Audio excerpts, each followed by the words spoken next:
রঘুনাথগঞ্জের লালখানদিয়ারের লিচু বাগান থেকে এক ব্যক্তির মৃতদেহ উদ্ধার। বৃহস্পতিবার ঘটনায় এলাকায় ব্যাপক চাঞ্চল্য ছড়ায়। পুলিশ জানিয়েছে মৃতের নাম অশোক ঘোষ, বয়স 50 বছর। তার বাড়ি রঘুনাথগঞ্জ থানার লালখানদিয়ার ঘোষপাড়ায়। পুলিশ মৃতদেহ উদ্ধার করে ময়নাতদন্তের জন্য জঙ্গিপুর মহকুমা হাসপাতালের মর্গে পাঠায়। তিনি মানসিক ভারসাম্যহীন বলে পরিবার সূত্রে জানা গিয়েছে। বুধবার সন্ধ্যায় তিনি বাড়ি থেকে বেরিয়ে আর ঘরে ফেরেননি।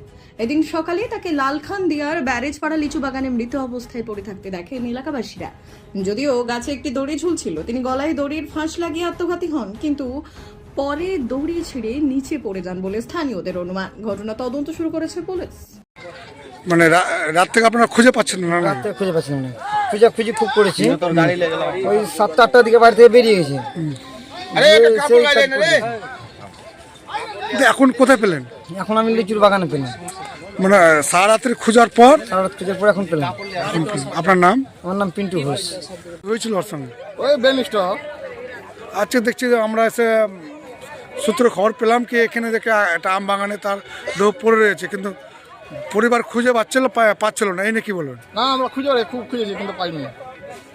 এখন কোথায় পেলেন? এখন বাগানে। ওর নামটা কি? অনুপ ঘোষ, বাড়ি কোথায়? লালখানদার ঘোষ পাড়া।